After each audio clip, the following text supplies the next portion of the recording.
Hey everybody, Motorport59 here. I've been gone for a while, haven't been making any videos, taking a couple of vacations, taking care of a bunch of stuff around the house, just been doing some other things. And a few days there, it wasn't that I wasn't feeling well. I had a big nasty cold sore.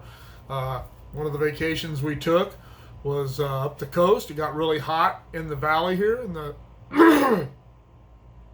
it got really hot in the Central Valley here.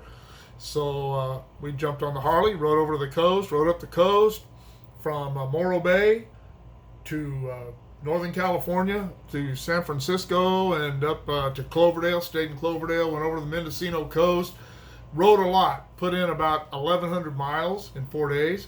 And that brings me to the point of this video. While we were gone, everywhere we went, from Morro Bay, we spent the first night in Morro Bay. Then, like I said, we rode up the coast. We stopped a few gas stations, and we stopped at a couple of gas stations, a couple of little places to check things out, take some pictures, and on up through Frisco, up into Northern California. And every establishment, and almost every establishment that we went to, and dozens of others that we saw along the way. Saying that there were 100 of these establishments is probably not an exaggeration, but everywhere you looked, every town we went into, whether it was a bigger city or a little town, everywhere, everyone was looking for help. Everyone was hiring. One of the places we stopped, said we stayed in Cloverdale, and there was a Mountain Mike's pizza place right next door. And we walked over there, and I took a selfie of us, and I didn't even notice it, but in that picture, there was a big giant now hiring sign. And there are so many people looking for help, and they can't get it because the government, especially in California, is continuing to pay people to stay home. And I made a post on my Facebook page about our adventure and how many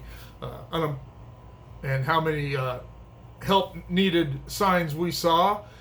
And someone commented that they've been looking for work, but no one wants to pay a living wage. I don't know what this guy does. He's says he's a skilled worker. I don't know the guy personally, so I don't know what he does. But the point is, and I don't know if he's not working or not. I don't know if he's just looking for something else or if he's actually not working. I didn't ask. It's none of my business. I don't care. But the point is that these employers are going to get to the point where they don't care who they hire. They'll just hire whoever will work. And whatever that wage is, there are people out there that will work for those wages. And if they have to train those people, they will. That's the way businesses work. They don't sit around and wait for the greatest employee in the world who already knows everything to walk through the door. And they're not going to offer you a management position when you walk in the door. You're not going to get to start at the top and work your way down. It goes the other way. But as long as the federal government continues to do this stimulus joke, this is not a stimulus, this is a bribe for the lazy, the unintelligent, and the uninformed, to keep them happy until after the 2022 midterms. That's exactly what they're doing. You watch after the 2022 midterms, this silliness will all end. And by the time that happens, these jobs that are all open right now, one of two things is going to happen. These places are either going to go out of business because they can't get anybody to work, or they're going to, like I said, hire whoever will take the jobs. And when all this silliness ends after the 2022 elections, there aren't going to be any jobs. And, like I said, the silliness will end. And these people are going to have to learn to cope with real unemployment, not hyper unemployment with stimuluses on top of it. Is that stimuluses or stimuli? But whatever that is, they're going to have to learn to live without that. And their unemployment will go back to, it will revert back to the way it was after, 99 months that Obama made it. I don't know if it's still that long or not. But whatever it is, it'll end at some point. And these people are going to be screwed. They're just going to be screwed, and they will have screwed themselves. They'll blame the government. They'll blame the Democrats. They'll blame the Republicans. They'll blame God. They'll blame everybody but themselves, because they should have taken these jobs now. Just because they're not going to pay you what you think you're worth right now doesn't mean they won't pay you what you're worth down the road. And sometimes you just have to struggle. I know I did when I was young. People say, oh, but you worked for the railroad your whole life. I took a pay cut to go to work for the railroad. I worked on a drilling rig in 1970, late 78 and early 79. I was making $9.76 an hour.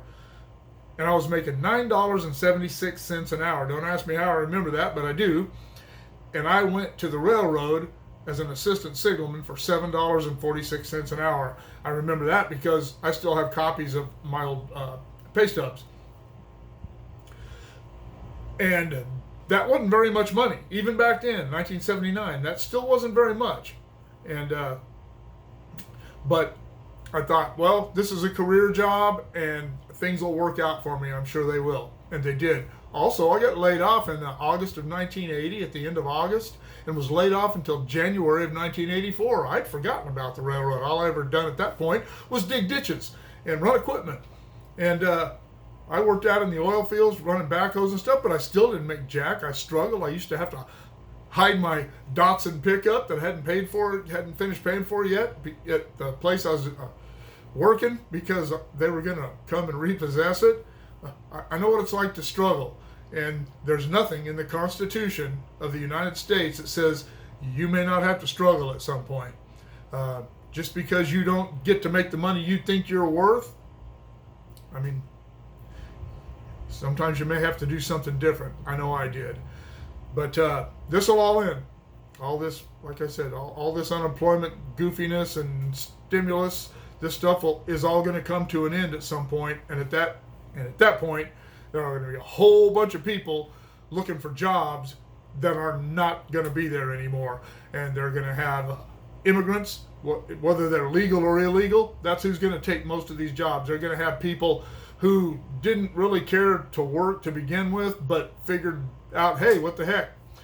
These jobs, just because they don't pay a great wage, a lot of them they're offering signing bonuses. Come to work for us. We'll give you $2,000.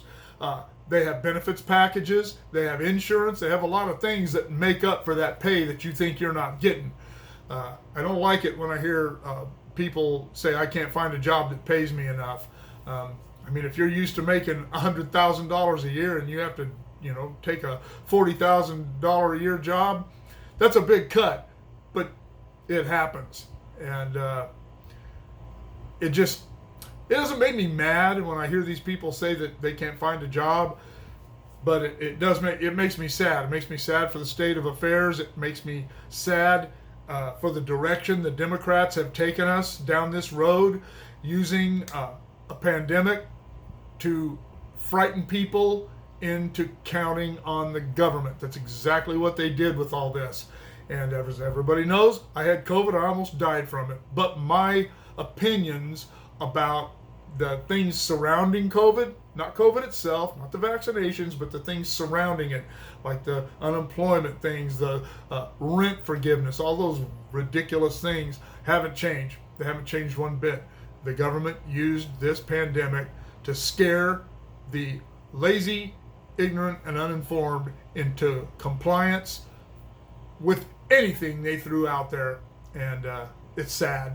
I don't know. What do you think? What do you think about all this? People not wanting to work. Let me know in the comments below. Shoot me an email at motopoet59@gmail.com. Like, share, subscribe, click on the bell if you want to be notified of future content. We'll see you all later.